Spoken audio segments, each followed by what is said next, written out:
The following is a production of Medfield TV, community shows.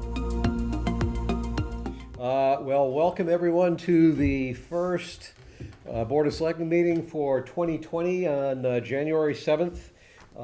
We have an open meeting to start with, a regular meeting to start with, but at the conclusion of the open meeting, we will be going into closed session.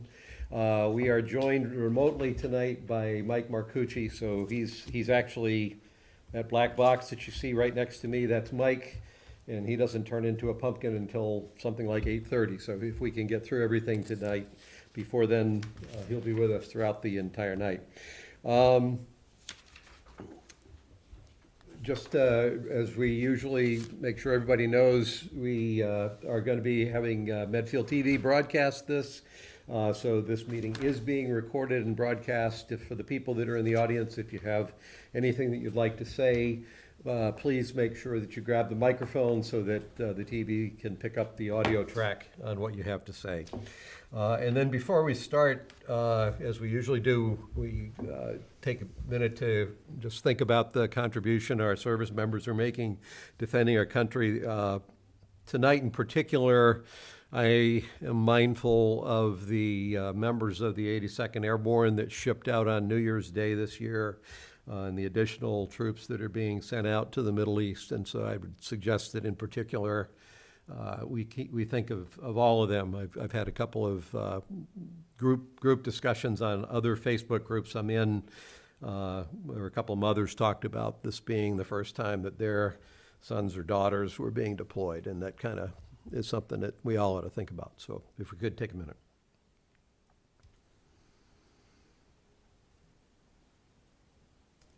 Thank you. Okay, we have a fairly short agenda tonight. I don't think there's any citizen comment. This looks like we have the regulars in the audience, so unless there's something new to come up, I think we're good there. The very first item that we have is a request from DPW Director Maurice Goulet asking the Board of Selectmen to vote to approve the recycling contract with E.L. Harvey and Sons. So, take it away. Yep, so our price is $85 a ton for the recycling. Our trucking cost to haul it out of our transfer station is $180 per load. And we have a $55 rental for the boxes that they bring in for us to compact it into. And so that's up $10 on the first two, and it stays the same on the third? Correct. Okay. Yeah. And our prices are pretty competitive with a lot of the other cities and towns. Actually, we're on the low end compared to some of the other cities that we compared ourselves to. Some around in the 90s, or high 80s, we're at 85. Pete, any comments or questions? I had a question about the trucking, because I thought that we had a trailer that we used Right. to haul. So we haul the solid waste to Millbury, but the recycling, E.L. Harvey has always picked Okay. up their own boxes with their All right, vehicles. understood then. Thank you. Mike, any questions or comments for Mo on the E.L. Harvey contract? Nope. So, Nope. true to form, it's the beginning of the year. I have one question. It's page 8. Paragraph 8. Says, contractor standard of care. Contractors shall perform the services and obligations hereunder in conforming with the standard of professional skill and care applicable to established tree service professionals. I'm trying to figure out why we're using the standard of care of tree service professionals for recycling. I thought so. I just want to let you know I have not lost a bit All right, in this new year. So if we could correct that administrative error. will then, do. With that, I might point out that all votes tonight, because Mike is joining us remotely, will be roll call votes. So we'll spare Mike from either making motions or seconding them, but he'll vote. I would move to approve the recycling contract with E.L. Harvey and Sons, Inc. Okay, I second the motion. Selectman Peterson. Yes. Selectman Marcucci. Yep. And Selectman Murby, aye. So that passes. Thank you. Okay, thanks, Mo. Let's see, the next item is Sarah Raposa asked us to approve an agreement with Tetra Tech for facilitation consulting services. It's an on-call peer engineering services. Again, Mike, we'll start with you, Mike. Any questions or comments on the Tetra Tech contract? As I read it, it seemed to be a general consulting contract and not specific to any particular project. Is that correct? Yes. That is Yep, correct. That's yes. correct. That was my only question. My second question was, given the concerns that have arisen with respect to the Chapel Hill Landing development, is there any reason to be concerned about Tetra Tech's level of care in the work they did for the town in connection with that project? Are there any of the issues that have come up, something that they maybe had flagged, should have flagged? Not that I'm aware of. The planning board has been very pleased with the work that Tetra Tech has been doing for them. So the answer is nothing that we're aware of, Mike. Okay, that's all I had. Pete? So my question had to do with the fact that there was a calendar that indicated things that were, I think it was in October, November timeframe that were happening, but nothing else. And I'm assuming that they're still ongoing. It's an ongoing contract, yes. They are only engaged when somebody submits an application to the planning board. I thought they were overseeing the Chapel Hill, the Larkin development. That was an example of what they've been doing for us, but they review any of the projects that come to the planning board. They're the peer reviewer for the planning board. They would have probably been retained in the zoning, because the Chapel Hill is the zoning board of appeals, and there's provision in a 40B project for the town to retain whatever peer reviewers they need at the expense of the developer. So that probably was a separate contract, although I don't know that for a fact. And they had no ongoing oversight obligations or duties with respect to Chapel Hill then? After the comprehensive permit issued? Whoever did would have looked at the plans for like drainage and road layouts and those types of things and approved them. But with a 40B, the filings are fairly preliminary to begin with, so as they're, once they have their approval, there would have to have been additional services contracted for. Yep, okay. Okay. Entertain a motion. So moved. Okay, second, Selectman Peterson. Yes. Selectman Marcucci. Yes. And Selectman Murphy, aye. Passes, that's approved. The next item is the town administrator requests the Board of Selectmen to approve and adopt the manual of grant procedures as identified during the financial audit. So this has been an ongoing request from the auditors to adopt this manual of procedures for any federal grants that we receive. In our last management letter in June of 2018, we explained to them that we had drafted it. The school committee and the Board of Selectmen would each adopt it. And I believe the school committee is ready to adopt it once the Board of Selectmen do. Questions, Pete? I don't have any questions. I was just fascinated that we had such a detailed document for procedures that we already follow. Yep. Yeah, and such few grants that we probably get, too. correct. Mike, any questions on the grant procedures manual? I didn't. I assume this is something of a form document that's promulgated by the federal government or by somebody else. We didn't come up with this ourselves. It's very wordy Correct. and lengthy, and a lot longer than it needs to be for its purpose. But Correct. Yeah, It was I given to didn't- us by the auditors. yeah, I didn't think there was a point in marking it up because it seemed like this was sort of the standard form they wanted us to adopt. I didn't see anything objectionable with it. Mm-hmm.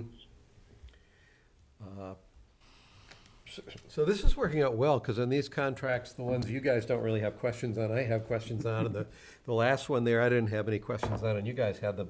I think Mike kind of covered one. The first question I had was what gave rise to the need for us to do this? And it sounds like it's the auditors that specifically asked us. And what was behind my question is there anything that we screwed up in the past that gave rise to this, or is it just the auditors saying, you get grant money, you really should have a procedures manual? So it's a preemptive, not a reactive thing. Correct. Okay.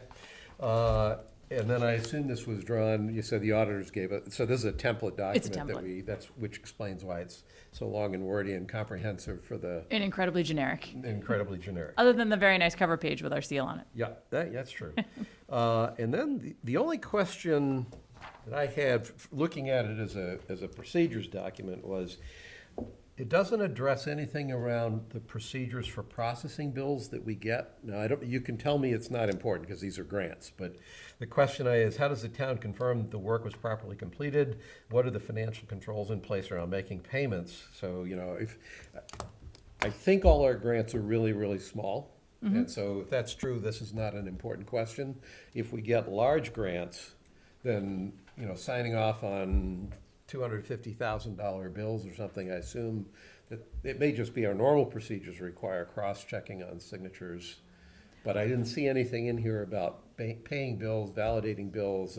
No, I think that'll come through our normal standard operating procedures. And then last year, you remember we signed the fraud risk assessment, Yep. which also addressed Yeah. issues such as that. Okay. I had a few Post-it notes, let me say.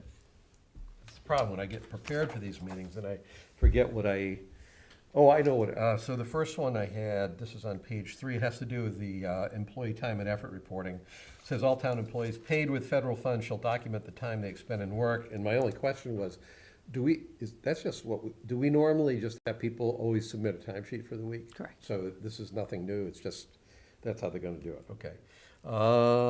And then the next question, on the next thing down for record keeping, it talked about ours needing to be able to keep visibility over these grants. And the only question I had is, do we have the functional capability in our systems right now to track things on a project basis? Yes. So we have everything we need to do this, it's just how we're gonna do it, okay.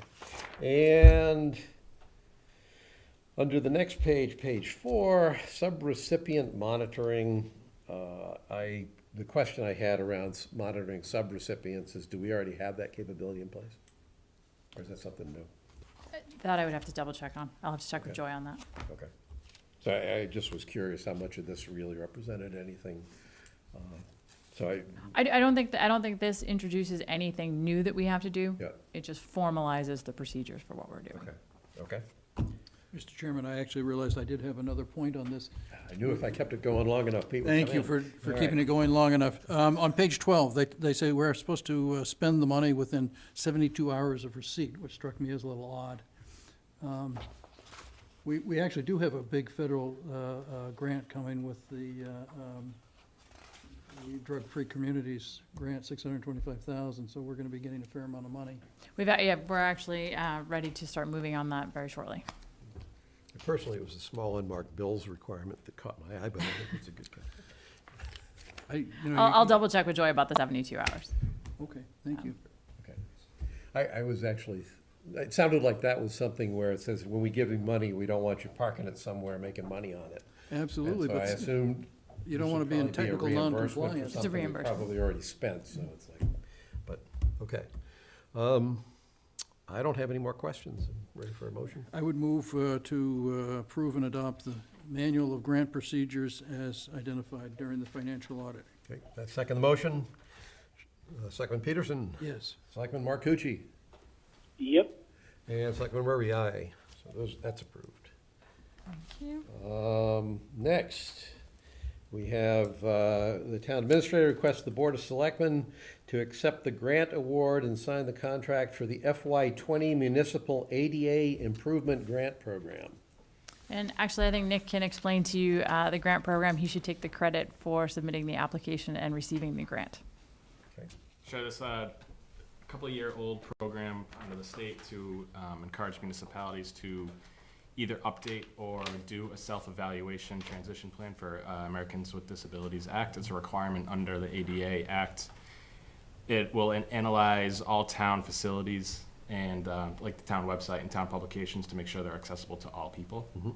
The first step of the grant will be to assess our facilities, which is the evaluation. Second step will be to identify how to improve them and bring them up to code if they are not. That's the transition plan piece. Once those two are completed and we have a report done, we are then eligible for much larger money improvement grants to actually do capital repairs to facilities as needed for ADA accessibility. Pete, questions? Just a comment that that's excellent. Thank you for getting the grant, and it's really something that we should be doing, clearly. And if it opens the door to more grants, all the better. How much was this grant? So this is $40,000, which should cover the entire scope of work for this part of the grant The process. consultant will do Correct. everything for us. Right. Okay, great. Mike, any questions? Nothing from me. I have one. And it's page 94 of the packet you sent out, so let the record show that at least one selectman made it through at least 94 pages of the 156-page packet. On page 94 of the packet, which I think is the form for the grant, one place it says at the top that it's a $250,000 grant, and then farther down it says it's a $40,000 max. It's only 40. I could only wish it was 2. So my understanding is that there are no grants that they release above $250,000. So it says that the maximum you could ever receive is $250. In this case, you are receiving $40,000. It seemed to me like that's how I read it, as throat clearing more than anything else. Okay, so for sure, we're accepting, approving, and expecting the 40K. Correct. That bigger number we'll take if they choose to send it to us, but that's not the number we think it's gonna be. Right. We wouldn't turn it away. Exactly. Okay, motion? I would move to accept the grant award and sign the contract. Okay, second, I second. Selectman Peterson? Yes. Selectman Marcucci? Yes. And Selectman Murray, aye, passes.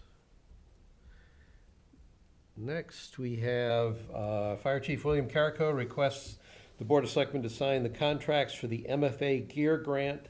That grant is in the amount of $2,484. Correct. Any questions, Pete? Nope. Any questions, Mike? None from me. I have no questions. Can I get a motion? So moved. Second. Selectman Peterson? Yes. Selectman Marcucci? Aye. And Selectman Murray, aye. Okay, that passes. I feel like I made a New Year's resolution that I was gonna get these meetings done a lot faster than I have in the past. I didn't do that, so I'm feeling a little weird. Item 6, Board of Selectmen to vote to open the 2020 annual town meeting warrant. I move to open the 2020 annual town meeting warrant. I second. Selectman Peterson? Yes. Selectman Marcucci? Aye. And Selectman Murray, aye. It passes. Okay, and the last item here on the action items, Board of Selectmen are asked to vote to approve a refinance request for 3 Joseph Pace Road. So moved. So Let's hear the story. We have to So- slow this down. any home that is within the Allendale development, if they are looking to sell or to refinance, they need to notify the town and DHCD. DHCD is pending approval on it, but they need approval from us first that we are willing to allow them to refinance. I've looked through their paperwork. There's no reason why they shouldn't be able to move forward. So moved. Second, Selectman Peterson. Yes. Selectman Marcucci. Aye. And Selectman Murray, aye. That one also approved. Let's see, consent calendar, I don't think we have anything. We have nothing. We have, I think, a couple of standard items that we're putting on our pending list, the most significant of which is the FY 2021 budget, or annual capital budget discussion. Does anybody have anything they want to bring up on that? Just to let you know, the warrant committee will have their first meeting on January 13th, and the financial team will meet with them to start going over the initial draft of the budget. I would just mention that the capital budget, it was detailed enough that I would just comment how nice it was to get such a detailed capital budget spread out over the next 5 years. I agree. Mike, any comments on budgets? No, we can hold this for the next time. Okay. In that case, town administrator update. I don't have anything this evening. Nothing? I have nothing. It's 7:30 yet. Selectmen reports. I don't have anything to present. Mike? Nope. All right, the only item, I haven't had enough time to get into any mischief this year yet. I hope everybody had a good holiday. I did attend at least part of the Parks and Rec, and actually you were there too. So last night, the Parks and Rec had a public participation session around the needs for a new Park and Rec building. Thought the conversations were good. I only caught the back half, so you may have some comments that I didn't hear. But They were seeking input from the people that attended, and for which you basically got a pizza to take home if you wanted, because they had so many pizzas. I think the quick summary is that they were looking at two sites and asking us to evaluate the two sites. One is at the Dale Street School and Pfaff Center site, and the other is at the Medfield State Hospital, south of Hospital Road site. And I think the takeaway is that the hospital site has a lot more space and is adjoining existing Park and Rec fields, and that's the benefit there. The downside of the hospital is it's at the edge of the town. It's not centrally located where kids can walk to Hinkley Pond and other things in the downtown. The benefit of, and conversely, the benefit of the Dale Street site is that it is centrally located, and people can walk and get to it easily, get to Hinkley Pond when the summer camp is going on. But the downside there is that the site is constrained, and you don't have as much space, and you don't have as many fields. I think that my understanding is that when you have these indoor facilities, that the synergies with the outdoor fields are important and help them do better. And again, I came in at the tail end of the meeting, so I didn't hear the upfront discussion. But for the part that I saw, I thought the meeting was a good meeting, but as a selectman, I have a deeper appreciation for all of the things that we're aware of. In other words, we have groups of people who are working on one specific issue, and inevitably those issues connect into other issues. And there's only a few people probably in town that have the perspective to know how those gears mesh. And in this particular case, as they were talking about the things that they needed and where they were going, obviously, there's a few things that have to come in. They've got a $150,000 study coming in that we should get results from at some point. I think that Parks and Rec is definitely aware of the financial dynamics that are going on right now with a pending school project. I think they're being realistic enough to realize that's going to probably, in fact, they do know that some of that has to be figured out, because their option of going with the Dale Street site is, of course, dependent upon the Dale Street School not being at the Dale Street site. So for where they're at, I thought it was a good discussion, but there are clearly a lot of unanswered questions. Personally, I will be looking forward to seeing what the Townwide Master Planning Committee comes back in with as far as a picture for the town. And I hope that I think that was one of the questions that was in their charter, so I'm hoping that they will have some insights for us as well. So that's kind of like it's still there, it's still being pushed ahead. It's not at a point where any firm decisions can be made. The other thing is, I just came from the first of I think officially it's called the Education Working Group session, and Mark, I know you had gotten a question. So this working group session is effectively an advisory group. There's 3 meetings that'll take place between now and the early February. And it's being facilitated by the Arrow Street folks. It has a good number of people on it, both from the schools and from parents with children in the schools. The principal is on it. Mike Pastore is on from the Warren Committee, and I'm on it from the Board of Selectmen. So the only question, I know you got a couple of questions, Mark, but one of them, this is an advisory group, so it's not a deliberative body. There's no firm recommendations. Well, it also depends who set it up. Well, it's being sponsored by the schools, but I think it's But the part superintendent did it? part of the Arrow Street. I mean, the superintendent, Yeah. an individual, or the town administrator, for instance, can set up a group that is not considered to be a public body. Right, okay, They're strictly advisory, yeah, and it's outside any official right. responsibility. So That would be my take on it. The schools have their own council, so I don't want to usurp Okay. any opinion from them. Yeah, okay, well, but that was, I didn't think much about it until the question came up around whether it was a public meeting and if it was a public The meeting. Board of it was open Selectmen, public. for instance, set up a committee that's different. Mhm. The school committee set up a committee that would be treated differently, but again, somebody who is not who's not considered to be a board themselves or with that authority, like the town administrator or the superintendent of schools, there's been clearly cases where there's been authority for them to set up advisory committees.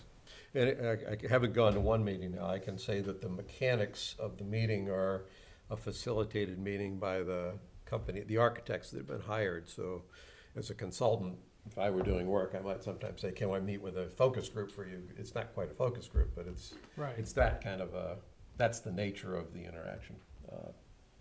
I mean, there is an official building committee, Mhm. and they are clearly. Yeah, and subject. Mike is on that. That's a completely different Right. thing. And this will be 3 meetings. The next one's in a couple, this one interfered with, I had to leave early tonight.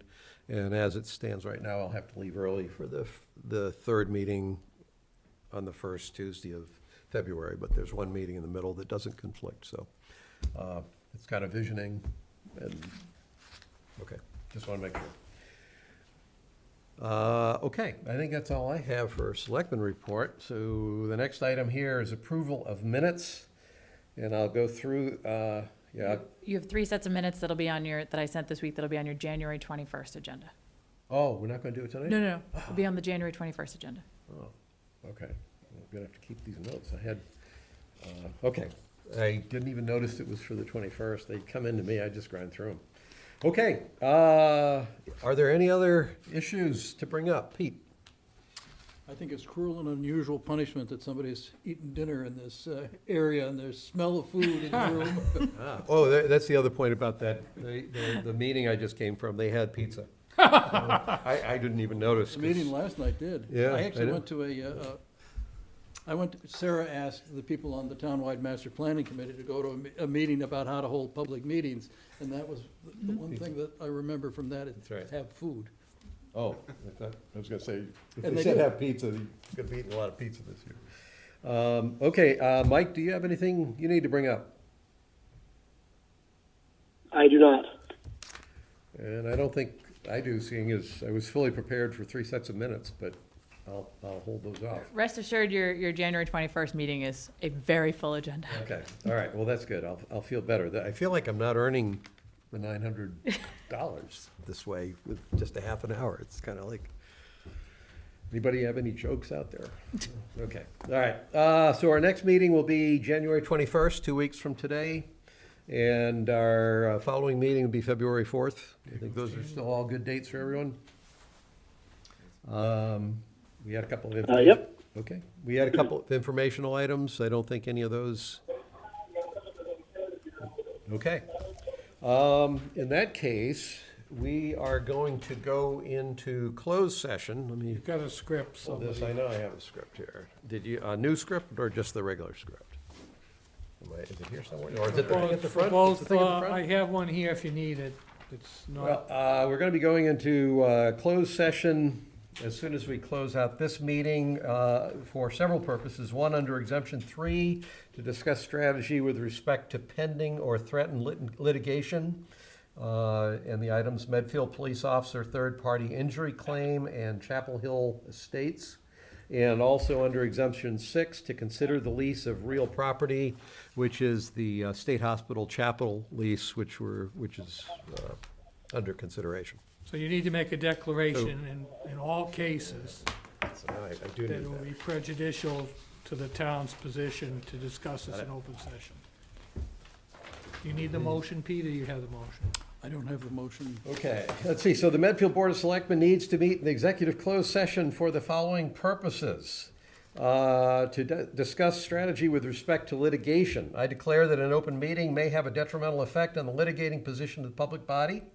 And also to consider the lease of real property, I declare that an open meeting may have a detrimental effect on the negotiating position of the public body. The open session will not reconvene at the conclusion of the executive session. I move that the Medfield Board of Selectmen go into executive session for the following purposes: to discuss strategy with respect to litigation, and that an open meeting may have detrimental effect on the litigating position of the public body, and the chair has so declared. Secondly, to consider the purchase, exchange, lease, or value of real property where the open meeting may have a detrimental effect on the negotiating position of the public body, and the chair has so declared, and that the open session will not reconvene at the conclusion of the executive session. Okay, and now, before I second that and we vote on this, I have one logistical question. We're not going to stay here for the closed session. I believe you are. No, we You were are gonna stay here so that we can stay with Mike. So now I know how Mike stays on the phone. Okay. I second the motion. Selectman Peterson. Yes. Selectman Marcucci. Yes. And Selectman Murphy, aye. We therefore are about to go into closed session. Thank you very much for coming tonight. Don't expect another half-hour meeting for the rest of 2020, but, For the rest of your natural lifespan. but thanks for coming.